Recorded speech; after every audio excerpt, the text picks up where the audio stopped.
ప్రతి ఒక్కరూ వ్యక్తిగత పరిశుభ్రత పాటించాలని, మరో 2 రోజుల పాటు గ్రామంలో వైద్య శిబిరం ఏర్పాటు చేయడం జరుగుతుందని, ఎవరైనా జ్వరంతో బాధపడితే వెంటనే వైద్యాధికారులకు సమాచారం ఇవ్వాలని జిల్లా వైద్యాధికారి శ్రీరామ్ అన్నారు. చిన్నశంకరంపేట మండలం సురారం గ్రామంలో డెంగ్యూ వ్యాధితో గ్రామానికి చెందిన యువకుడు నిఖిల్ మరణించడంతో జిల్లా వైద్యాధికారులు స్పందించారు. దీంతో గ్రామంలో ఇంటింటికి తిరుగుతూ ఫీవర్ సర్వే నిర్వహించారు. పంచాయతీ కార్యదర్శి నాంపల్లి ఆధ్వర్యంలో మురుగు కాలువలో దోమల నివారణ కోసం మందులను పిచికారీ చేయించారు. గ్రామంలో వైద్య శిబిరం ఏర్పాటు చేసి సుమారు 150 మంది వరకు వైద్య పరీక్షలు నిర్వహించారు. 50 మంది వరకు రక్త నమూనాలను సేకరించి ఫీవర్ సర్వేలో నిర్లక్ష్యం వహించిన వైద్య సిబ్బందిపై జిల్లా వైద్యాధికారి శ్రీరామ్ ఆగ్రహం వ్యక్తం చేశారు. ఎవరికైనా జ్వరం ఎక్కువగా ఉన్నా, రక్త కణాలు తగ్గినా వెంటనే ఆసుపత్రికి తరలించి తరచూ వైద్య పరీక్షలు చేస్తూ వారి ఆరోగ్య పరిస్థితులు అడిగి తెలుసుకోవాలని సిబ్బందికి సూచించారు. అనంతరం జిల్లా వైద్య అధికారి శ్రీరామ్ మాట్లాడుతూ సురారం గ్రామంలో మరో 2 రోజుల పాటు వైద్య శిబిరం ఉంటుందని, ఎవరైనా జ్వరంతో బాధపడితే వైద్య శిబిరానికి వచ్చి పరీక్షలు చేయించుకొని మందులు వాడాలని, ఇంటింటికి తిరుగుతూ సర్వే నిర్వహించి సరైన మందులు అందించాలని ఆయన వైద్య సిబ్బందికి సూచించారు.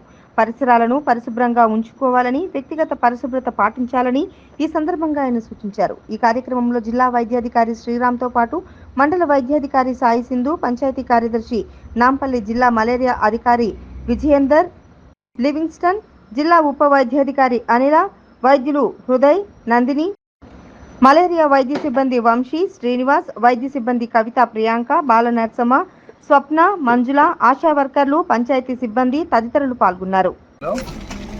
529 విలేజ్ ఉన్నాయి. 2017 పాపులేషన్ ఉంది. సో ఈరోజు ఫీవర్ సర్వే కూడా జరిగింది. సో ఫీవర్ సర్వేలో ఎవరికైనా ఫీవర్ ఉన్నట్టయితే ఆ ఫీవర్ ఉన్న ఇంటికి పోయి శాంపుల్స్ కలెక్ట్ చేయాలి. ఆర్డిటీ కిట్ కానీ, సో మలేరియాకి, అదేవిధంగా డెంగ్యూ, చికెన్ కానీ కూడా శాంపుల్ కలెక్ట్ చేస్తారు. ఆ ఇంట్లో ఫీవర్ ఉన్న వాళ్ళకి హైపర్ టెన్షన్ ఉందా, డయాబెటిక్ ఉందా అని కూడా తెలుసుకొని డయాబెటిక్, హైపర్ టెన్షన్ ట్రీట్మెంట్ అందుతుందా లేదా అనేది కూడా తెలుసుకోవాలి. ఒకవేళ వాళ్ళు ప్రైవేట్ హాస్పిటల్లో ఉన్నట్టయితే ఇమ్మీడియట్గా మనము లిపిడ్ ప్రొఫైల్ చేయించుకొని బ్లడ్ షుగర్ చేయించి ట్రీట్మెంట్ కూడా అందియాలి వాళ్ళకి, హైపర్ టెన్షన్, బీపీ వాళ్ళకి అని మెడికల్ ఆఫీసర్గా చెప్పడం జరిగింది. ఆశాస్ ఫీవర్ సర్వే చేస్తున్నప్పుడు ఫీవర్ సర్వే తోటి పాటుగా ఇంటి పరిసర ప్రాంతాలను కూడా చూడాలి. డ్రైనేజీ ఎక్కడైతే ఉన్నదో, తాగినట్టు వాటర్ ఉన్నదా, లేదా మస్కిటో బ్రీడింగ్ పెరుగుతానికి అనుకూలంగా ఉన్న ప్లేసెస్ని మలేరియా ఆఫీసర్ చెప్పినట్టయితే మలేరియా వాళ్ళు పంచాయతీ డిపార్ట్మెంట్ తోటి కలిసి క్లీన్ చేస్తారు. దాంతో పాటుగా టీమోపాస్ కానీ మలేరియాలకి, అదేవిధంగా ఐఆర్ఎస్ కూడా డెంగ్యూగా వస్తే ఐఆర్ఎస్, చికెన్ ఐఆర్ఎస్ కూడా స్ప్రే చేస్తారు.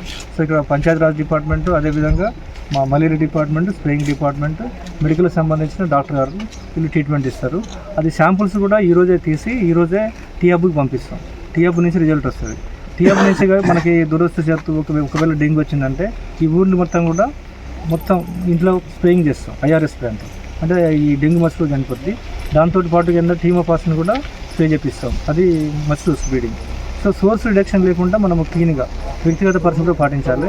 ఇప్పుడు మీరు చూశారు కదా, మనము రమేష్ ఇంటికి పోయినాం. అక్కడ సర్వే చేసినప్పుడు క్షుణ్ణంగా చూడాలి, ఫీవర్ వస్తుందా, లేకపోతే బాడీలో ఎక్కడన్నా పాటలో స్వెల్లింగ్ ఉన్నదా, ఇంతకుముందు టీబీ మందులు వాడుతున్నాడా, లేకపోతే హైపర్ టెన్షన్ మందులు వాడుతున్నాడా, డయాబెటిక్ మందులు వాడుతున్నాడా, వాళ్ళు తాగే వాటర్ ఏందని కూడా మనం ఆశాకి క్లియర్గా అడగాలి. అడిగిన తర్వాత అది రిపోర్ట్లో ఫీవర్ ఉన్న వాళ్ళ ఫోన్ నెంబర్ కూడా డాక్టర్ గారికి ఇస్తే ఫోన్ చేసి మాట్లాడతారు. సో ఇలాంటివి లేకుండా మనము క్షుణ్ణంగా పరిశీలించాలి. సో ఇక్కడ మనము వీళ్ళు ఫీవర్ సర్వే బాగా చేస్తున్నారు, కానీ కొన్ని ల్యాకింగ్ ఇస్తున్నది. సో ఐఆర్ఎస్ స్ప్రే తోటి పాటుగా మనం గ్రామ పంచాయతీ వాళ్ళు, పంచాయతీ సెక్రటరీ వాళ్ళు ఉన్నారు, వాళ్ళు కూడా చేస్తున్నారు. ఇట్లా ఒక 3-4 డేస్ కంటిన్యూ చేసి అంటిల్ ఫీవర్స్ లీవ్ అనే వరకు చేస్తూనే ఉండండి. మన ఎమ్మెల్యేసీ డాక్టర్కి ఇక్కడ ఫోన్ చేయండి. కంపల్సరీ ఫీవర్ ఉన్న వాళ్ళకి మీరు ఫోన్ చేయాలి. ఇన్వెస్టిగేషన్ రిపోర్ట్స్ కూడా వాళ్ళ సెల్కి వస్తాయి. మీరు వాళ్ళ పాజిటివ్ వచ్చినట్టయితే మళ్ళీ పర్సనల్గా ఇంటికి పోయి వాళ్ళతో మాట్లాడి ట్యాబ్లెట్స్ కూడా 5 డేస్ ఇవ్వండి, 2 రోజులు 3 రోజులు ఇవ్వద్దు. కాబట్టి ప్రజలు కూడా సహకరించాలి, వ్యక్తిగత పరిశుభ్రత పాటించాలి. అంటే మన తాగే వాటర్ని కూడా మనము టెస్ట్ చేశారు. మళ్ళీ కూడా బ్యాక్టీరియాలజికల్ టెస్ట్ కూడా మీరు చేయించండి. అంటే బ్యాక్టీరియాలజికల్ అంటే మనము టైఫాయిడ్ లక్షణాలు ఉంటాయి, మళ్ళీ మలమూత్రాలు కలిసిన వాటర్ ఉంటుంది, అది కూడా వస్తుంది.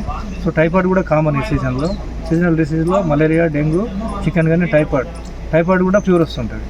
సో వైరల్ ఫీవర్స్ కూడా ఉంటాయి. కాబట్టి వాటర్ టెస్టింగ్ కూడా చాలా ఇంపార్టెంట్. మనకి మలేరియా డిపార్ట్మెంట్ వాళ్ళు కూడా ఐఆర్ఎస్ స్ప్రేయింగ్ అన్నది, టీమోపాస్, వాళ్ళకి ఫాగింగ్ కోసం కూడా పంచాయతీరాజ్కి ఇచ్చి సాయంత్రం ఫాగింగ్ చేయించండి.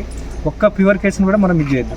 ఒక్కరితోటి మిస్ అయింది అనుకోండి, అది డెంగ్యూ అయింది అనుకోండి, ఆ దోమ ఏం చేస్తుంది, వాళ్ళకి కుట్టి పక్కలో కొడుతుంది, పక్కల నుంచి పక్కలు కొడుతుంది, ఊరంతా స్ప్రెడ్ కావడానికి అవసరం ఉంటుంది. అదే టైఫాయిడ్ కూడా ఒక్క కేసు వచ్చినా కానీ సీరియస్ తీసుకోవాలి. టైఫాయిడ్ కూడా కంటామినేషన్, వాటర్ తోటి వస్తుంది కాబట్టి అలాంటి కేసులు ఉంటే మనం మ్యాక్సిమం ఏంటంటే సీరియస్గా ఉన్నట్టయితే ఇమీడియట్గా డిస్ట్రిక్ట్ హాస్పిటల్ షిఫ్ట్ చేయండి. ఎక్కడ కూడా నెగ్లెన్స్ కనపడదు.